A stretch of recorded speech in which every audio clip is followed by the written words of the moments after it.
Hi there, I'm Michelle Niccolo-Prentice, and I am so excited to have my mentor and teacher and friend Robert Smith here today. He is the creator of FasterEFT and eutaptics, and check it out, FasterEFT.com. You can learn a lot on that website. But anyway, I came to Robert like 7 years ago and hired him to work on me after I watched many of his videos online and started using his technique to calm my anxiety. And he worked on me for like 2 hours, and we went into some dark places.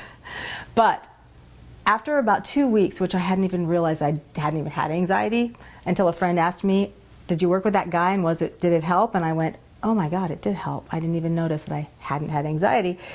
And I became so interested in it that I took his course, and I learned how to use this process on myself and also to help others. So Robert, I would love to introduce my friend Robert Smith. This is, he is my mentor, my teacher of FasterEFT and eutaptics, and he changed my life about 7 years ago. He worked on me using this amazing process, and it changed my world to where I could actually be in the moment and not be anxiety ridden all the time. So I wanted to share this with moms because being a mother is probably the hardest job in the whole world, and you have so much coming at you. I wanted to share how this process can help you and how you can understand your own mind and how it works, because once you understand that, you can change all kinds of things. Can you explain, Robert, sort of how this works and why does someone want to learn how to do this? Well, first of all, you know, the brain has a natural system that updates itself. Okay. And, you know, you had your panic attacks, you had your anxiety. And believe it or not, your anxiety, your panic attacks are built from your brain, your unconscious, your limbic system.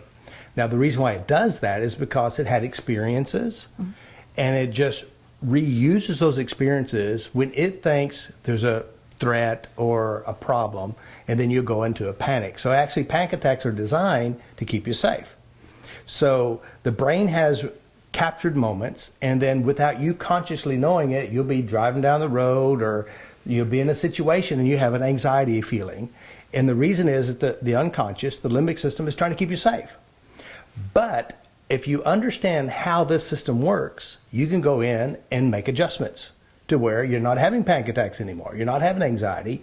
You don't have any fears or phobias. And so it's a natural system that works all the time. And it's basically, it's like this. There was a restaurant I went to in Greece. I love it. Beautiful restaurant. All the fish you could eat, all the seafood, all the wine you could drink, fresh cut, everything. And I love this restaurant.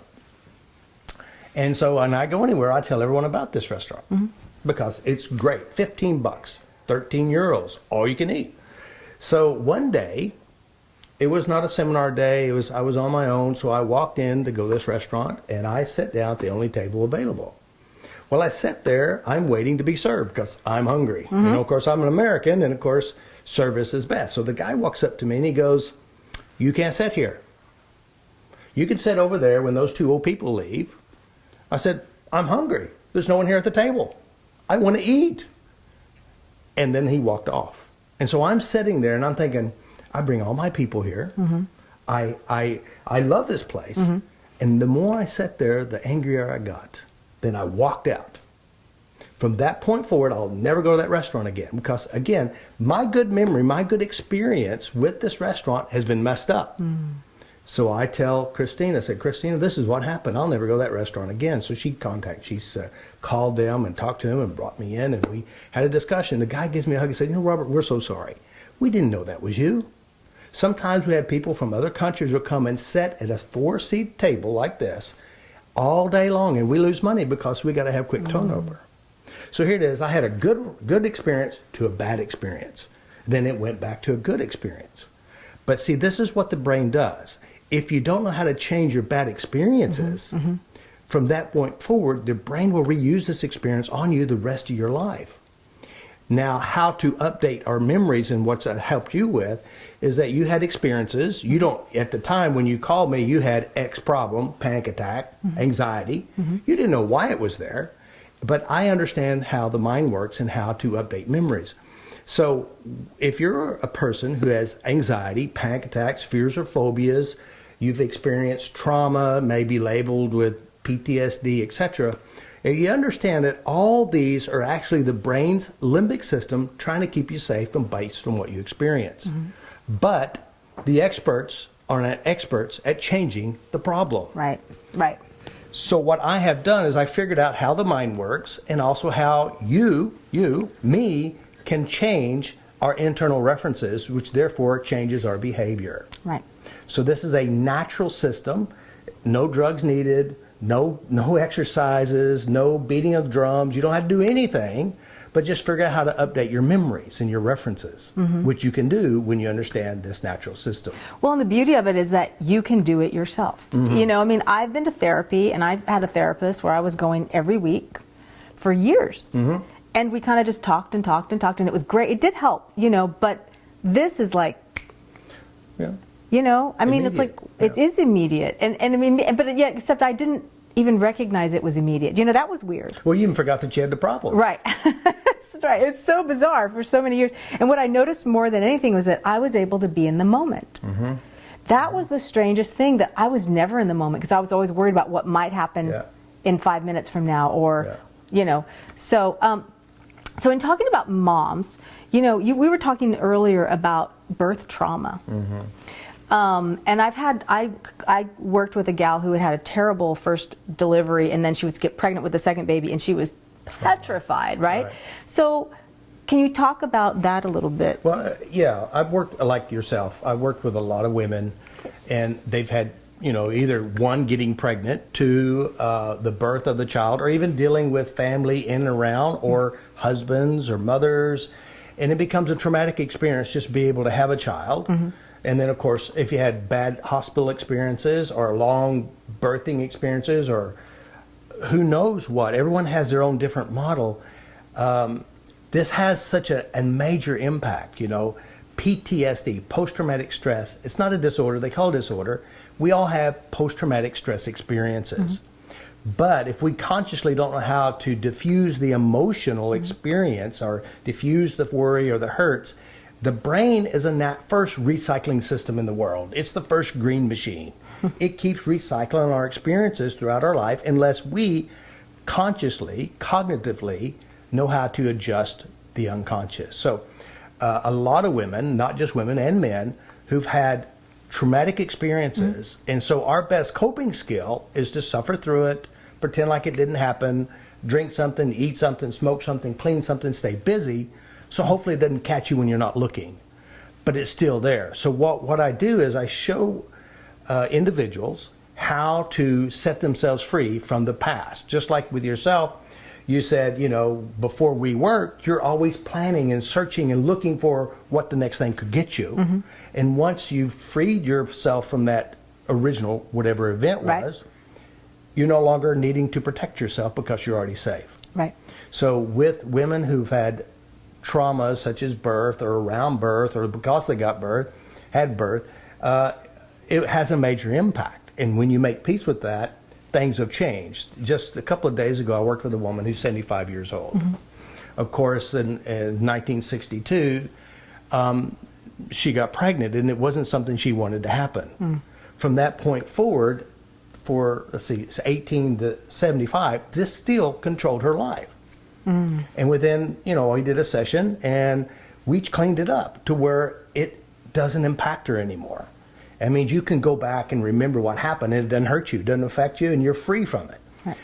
Just like with yourself, I worked with a couple of hours. I don't know exactly what we worked on either. We worked on my fears of getting cancer, having a heart attack, and going crazy. Well, that would give anybody a panic attack right now. But again, remember, fears, you have to understand, fears have a positive intention. It's trying to keep you safe. But the weirdness is those fears control you. Matter of fact, the fears you have, the more you start looking for them, and then you plan on them getting you. That's correct. And they'd end up destroying your everyday life. That is correct. So what we want to do is make peace with fear, and make peace with trauma, make peace with hurts or anything else involved with it. As you do that, then you're now here, and your brain will not be reusing the past on you to scare you, to torment you, and have a negative impact on you. I think that was the thing when I first started watching your videos, was I felt empowerment, that I could do something, because I have my mind, I have my fingers, and I have, you know, this understanding of How do I know? Which is so beautiful. And I can't thank you enough for doing the work to figure all this stuff out. And I know there's thousands of us that feel that way. But so a mom during labor, let's talk about that for a minute. She can use this process to keep, what do you think about using this process during labor, and what do you think it would do for the mom? Well, what it does, you have to understand, now she said process, so we talk about a tapping process. And first of all, tapping seems weird. And it is weird if you don't understand what you're doing and why you do it. What the brain does is, you're here with me right now, you're watching me. Just by me talking, I can say childhood or birth or something, your brain will go back to the past, pull up an experience, and start to feel real now. All right? So it is the autonomic system responding, making you feel stressed or anxiety, even though there's not a real reason, except you have a memory. The reason why we use tapping, and a tapping is what we call a defrac. Now, defractionation is basically undoing the memory that created the anxiety. Now, fractionation is how we learn. That means when you learn how to write, you see writings on the wall, on the chalkboard, and then you start trying to put letters on the piece of paper. Now, each one of these are called fractions or pieces. But when you're having a panic attack, you're into a big state of mind. Right. You're not here now. You're actually in what we would call a hypnotic state, a trance, or an autonomic response. The tapping basically relaxes you, pulls you right back to now. But also, if you understand how the mind works, or the cortices, which in our brain, when you remember a memory and you recall it, you have a picture, you may have sensations, you may have sounds.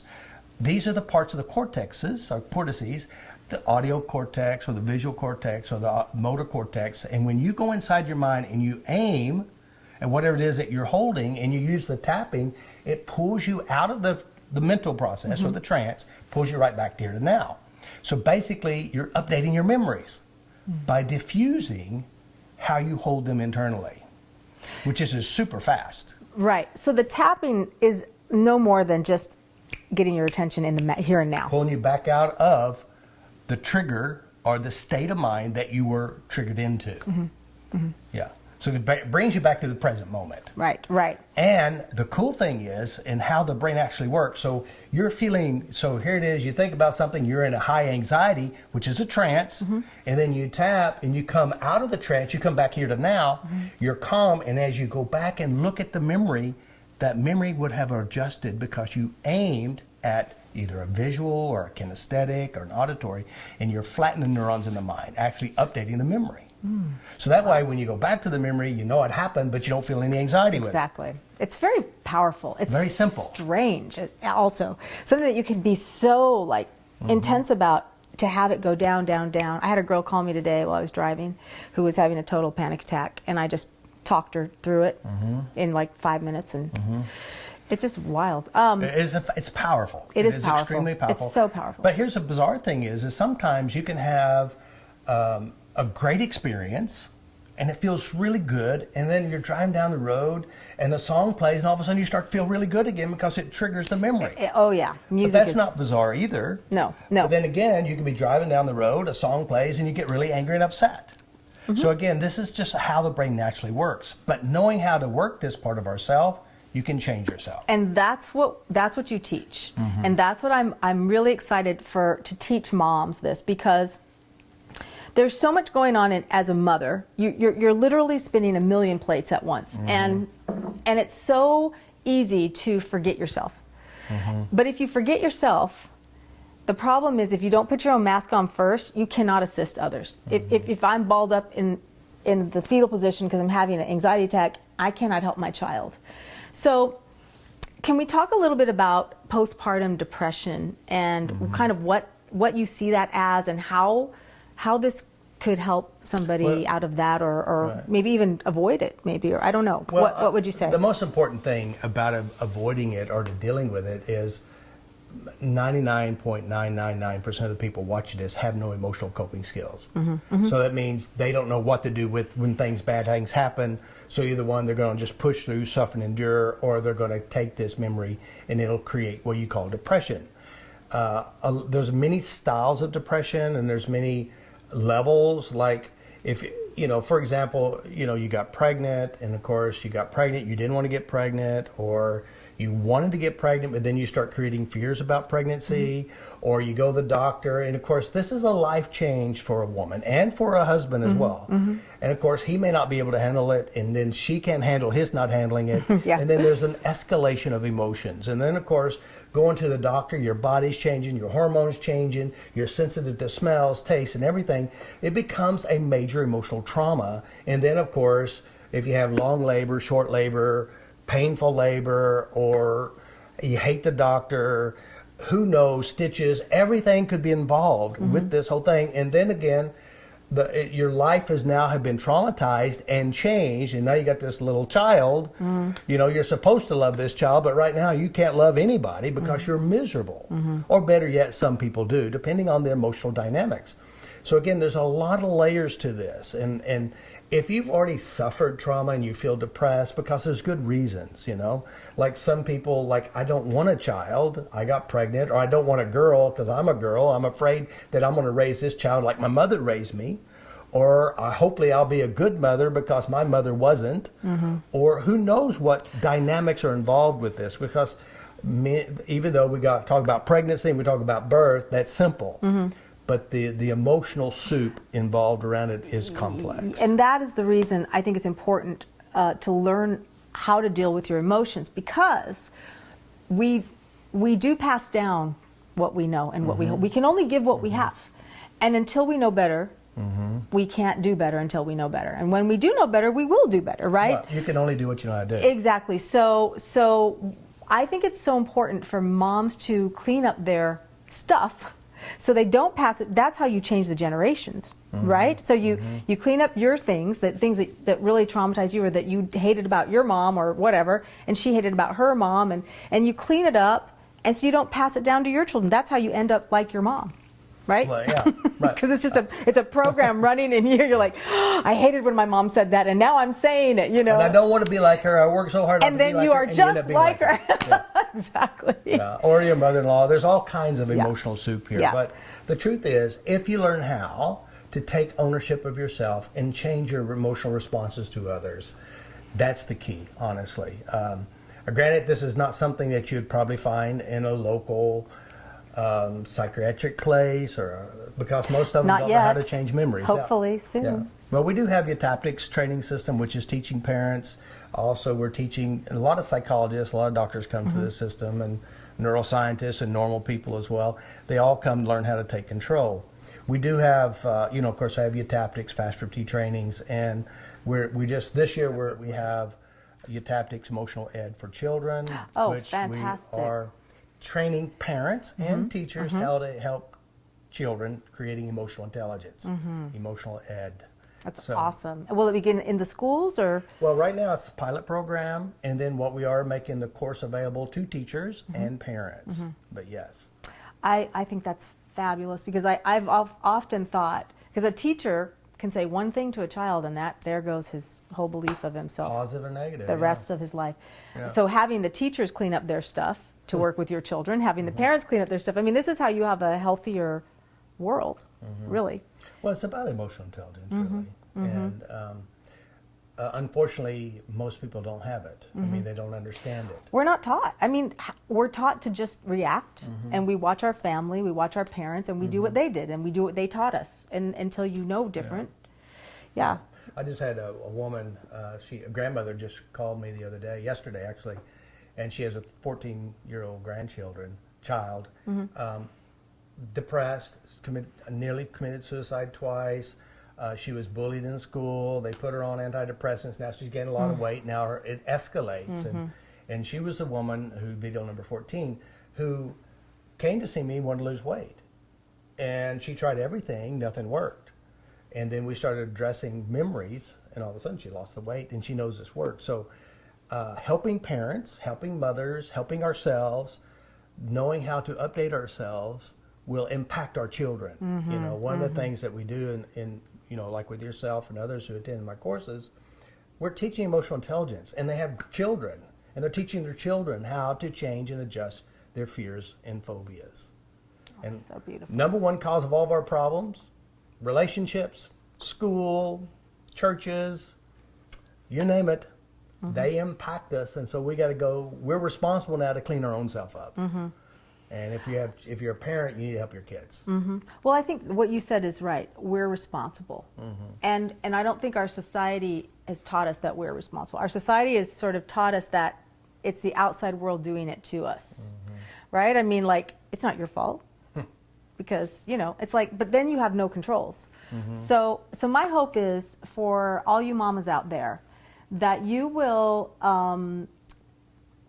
take some of Robert's classes, or maybe we'll do a class for moms, something specific they can purchase online or come to a seminar or something, to where you can really learn how to do this for yourself, so that you can feel like you've got the controls in your hands, and then you can teach your children, and then they can learn to do it, and it just makes the whole experience of being a parent and having a family a very different experience.